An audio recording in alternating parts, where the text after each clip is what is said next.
우리 지역인 충청 권역이 다 같이 모여주셔서 이렇게 감사한 말씀을 드리고요. 저희 소방 같은 경우는 병원이 세종충대병원, NK병원, 응급의료기관이 그렇게 있습니다. 그러다 보니까 관외로 나가야 되는 상황들이 많이 있는데, 사실 저희들이 함께 모여서 이렇게 이야기하고 모이는 자리가 있었으면 좋겠다라는 생각을 늘 했었는데, 오늘 이 자리가 정말 반갑고요. 앞으로도 많은 이런 자리가 만들어져서 우리 권역이 함께 응급의료에 대해서 고민하고 같이 실천해 나가는 그런 자리가 자주 있었으면 하는 바람으로 병원 전 단계 응급환자 이송 현황에 대해서 발표를 하겠습니다. 우선 진행은 일반 현황, 구급활동 현황, 보건의료 심각단계 기간 소방활동 현황, 그 다음에 중증 응급환자 이송 서비스 매주말 순으로 진행하도록 하겠습니다. 일반 현황을 보게 되면 아시다시피 세종은 충청권의 중심부에 위치하고 있습니다. 면적은 465제곱킬로미터, 인구는 389만 4,433명으로 이루어져 있습니다. 또한 저희 세종소방본부에서는 구급차가 12대, 구급대원 108명인데 출동 거점 간의 평균 거리는 4.6km입니다. 또한 좀 전에 센터장님께서 말씀하셨는데 구급 차량 간의 비교를 해주셨는데, 저 같은 경우는 구급 대원 1명당 비교를 해보니까 특광역시에는 평균 5,000명 정도가 되지만 저희 세종시에는 3,602명을 담당하고 있는 것으로 나타났습니다. 저희 소방력을 보게 되면 우선 세종소방서에 어지 나름 장군, 한솔, 보람, 금남에서 7대의 구급차, 또한 조치원 소방서에는 전이, 번암, 연서, 부강 5대에서 합계 12대의 구급차로 이루어져 있습니다. 관소별 구급활동 현황입니다. 23년도를 보게 되면 19,802건을 출동하여서 12,390건을 이송, 그 다음에 12,548명을 이송하였습니다. 24년도에는 3분기까지 13,843건을 출동하여서 8,483건, 8,581명을 이송하였습니다.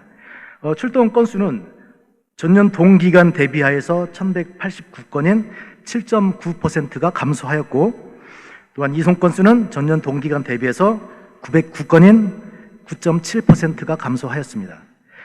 이는 금년 2월경부터 시작된 전공의 문제로 인해서 시민들의 병원 내원에 어려움을 느끼면서 119 이용을 자제해서 그런 것이 아닌가 이렇게 판단을 하고 있습니다.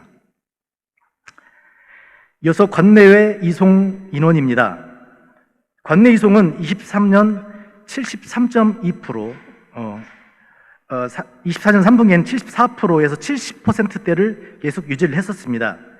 이 중에 세종충대병원 이송 환자를 보게 되면 23년도에는 12,548명 중 5,416명인 43%를 차지했습니다.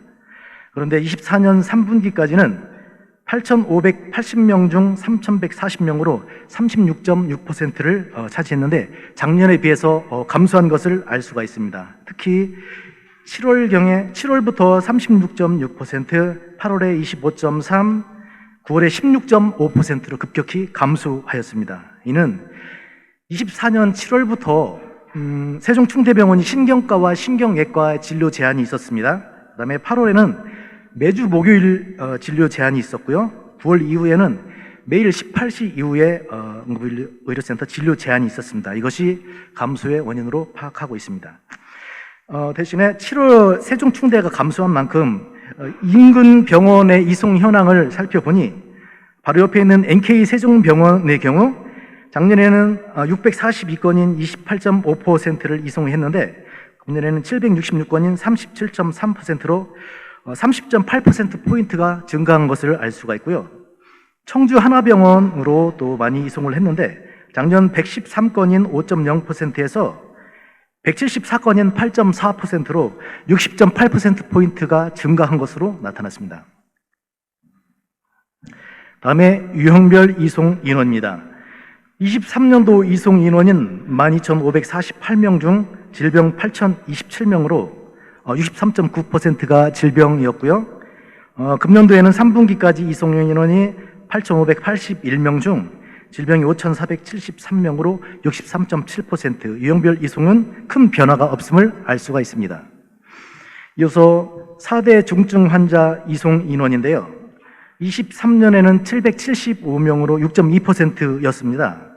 하지만 24년에는 524명으로 6.1%, 역시 큰 변화가 없음을 알 수가 있습니다.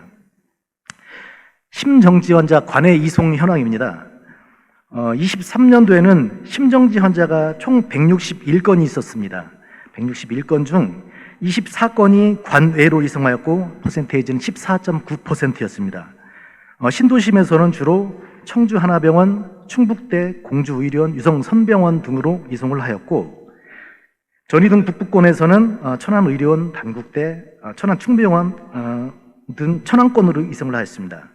또한 조치원 등 중부권에서는 충북대와 청주 하나병원 등 청주권으로 이송을 하였는데, 24년도 심정지 총 114건 중에 관외 이송이 16건인 14%입니다.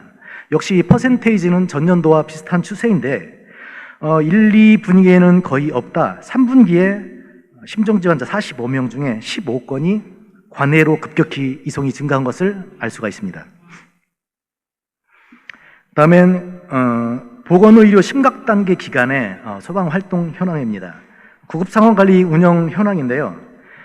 사실 저희들도 심각단계에 대비해서 상황관리가 폭증할 것으로 대비를 했습니다. 그래서 상황실에서도 자체적으로 인력을 보강을 해서 구급상황관리 인력을 증가를 해서 근무를 했는데, 실질적으로 비교를 해보니 저희들이 구급상담 실적이 23년도에는 5,340건, 24년도에는 3,641건으로 오히려 31.8%가 감소한 것을 알 수가 있었습니다. 더군다나 많은 부분을 차지하던 질병 상담과 병원 안내에서도 많은 감소가 있었는데요. 이는 의료 심각 단계로 인해서 병원 접근성이 저하된 것에 따라서 이송 건수가 9.7%가 감소를 했는데요. 더불어서 상담 건수도 이와 동반해서 감소된 것이 아닌가 판단을 하고 있습니다. 또한 병원 수용 지연 현황인데요. 병원 수용 지연은 주로 프리케이타스 1, 2, 저희들은 케이타스라고 하지 않고 프리케이타스라고 합니다. 프리케이타스 1, 2 단계에서 병원 5개소 이상 지연된 것을 우선을 파악을 해봤더니, 이 선정 지원건은 역시 병원 간 재이송이 아닌 저희들이 병원 이송하기 전에 구급대원이 병원과 전화를 통해서 수용 여부를 파악한 그 건입니다. 그 건이 1단계에서는 14건, 2단계에서는 23건이 지연 것으로 파악되고 있습니다. 또한 프리케이타스 전 단계, 또한 병원 2개소 이상 파악한 현황을 보게 되면 288건이 있었습니다. 이어서 중증 환자 병원별 이송 현황입니다. 중증 환자는 저희들은 프리케이타스 2단계 이상의 환자를 대상으로 파악을 했고요. 금년 상반기까지는 중증 환자 관내 이송률이 73%대를 계속 유지를 했었습니다. 그러다가 7월부터 점점 감소를 해서 1,355건 중 796건으로 58.7%로 하락을 하였습니다. 이어서 장시간 이송 현황인데요. 병원 현장 도착해서 병원 도착까지 2시간 이상이 소요된 현황을 파악을 해보았습니다. 주로 자살 시도나 약물 복용 등 정신장애 환자가 이송하는데 특히 세종에서는 어려움이 있었습니다. 23년도에는 2시간 이상 소요된 건이 17건이 있었는데 24년도에는 3분기까지임에도 불구하고 52건이 있었습니다. 금년도가 3배 이상 증가한 것을 알 수가 있고요. 그 한 예로 금년 5월에 차량 화재가 발생한 환자인데 더군다나 약물 복용까지 돼 있었습니다. 그 환자는 상태가 프리케이타스 2, 레벨 2였었고요. 이 환자를 이송을 하기 위해서 30여 개 병원을 수용 문의를 했었지만 인근 권역에는 그 수용이 안 돼서 결국은 원주에 있는 세브란스 병원까지 이송을 하게 되었습니다. 그래서 이송하는 데까지 소요된 시간이 4시간 54분이 걸렸고요. 전체적인 출동 시간을 보게 되면 07시 32분에 출동해서 귀소를 17시 05분까지 거의 10시간 가까이 소요된 이런 케이스가 있었습니다. 그리고 저희들이 이런 응급 환자들을 대응을 할 때 프리케이타스 레벨 1 같은 경우는 광역 응급의료 상황실 대전에 있죠. 여기와 공동 대응을 하게끔 되어 있는데 그 공동 대응한 건은 5건으로 현재까지 이루어져 있고요. 이 의료 심각 단계가 지속되고 있으면서 사실 저희 구급 대원들은 몸 육체적으로 어렵지만 정신적으로 하중을 정말 너무 많이 받고 있는 상태입니다. 그래서 저희들이 대시민 상대에서 질 좋은 서비스를 제공을 해줘야 되는데도 불구하고 지속적인 하중에 의해서 정말 그것이 역효과가 나지 않을까 좀 걱정이 되는 상황이고요. 하루빨리 이런 상황이 수습이 되어야 될 것으로 바라고 있습니다. 이어서 중증 응급 환자 이송 서비스에 대해서 말씀드리겠습니다. 이것은 20년부터 저희 세종시에 특화되어서 닥터카라고 운영을 했었습니다. 이 닥터카가 운영을 하다가 22년부터는 명칭을 바꿔서 중증 응급환자 이송 서비스라고 이름을 바꿨습니다. 이는 사고 현장에서 세종충대병원 등으로 환자를 이송을 했다, 그쪽에서 중증으로 판단되고 치료가 안 된다고 판단을 했을 때 전원 대상 병원을 선정을 해서 저희 구급대와 의료진이 동승을 해서 병원 간 전원을 담당하는 그런 시스템이었는데요. 이게 올해까지 이송을 91건을 이송을 했습니다. 주로 진료 과목은 응급의학과에서 40건으로 가장 많았고요. 이송 지역은 대전 지역이 가장 많이 이송을 하였습니다. 그리고 요청병원은 세종 충남대에서 75건으로 가장 많았고, 그 다음에 사례에는 이렇게 있는데, 금년에는 사실 의료 사태 심각 단계 이후에 의료진 부족 등 이런 여러 가지 사태가 있어서 그런지 2건밖에 없었습니다. 그 건 중에 하나는 4월 달에 동맥출혈 환자가 있었고 7월에 대동맥 박리가 있었는데 세종 충대병원에서 의사가 동승한 상태로 을지대병원으로 이송한 케이스, 이렇게 있었습니다. 자, 마무리하겠습니다. 응급환자의 신속한 병원 이송을 위해서는 사실 구급대뿐만 아니라 병원, 각종 관계기관에서 노력을 많이 해야 됩니다. 그러기 위해서는 현재 구축되어 있는 시스템이 적극적으로 활용이 돼야 될 것인데, 우리 소방에서는 올해 2월부터 병원 전 단계와 병원 단계의 원활한 매칭을 위해서 119 구급 스마트 시스템을 구축해서 활용을 하고 있습니다. 그리고 소방에서는 이 시스템을 활용을 하고 있는데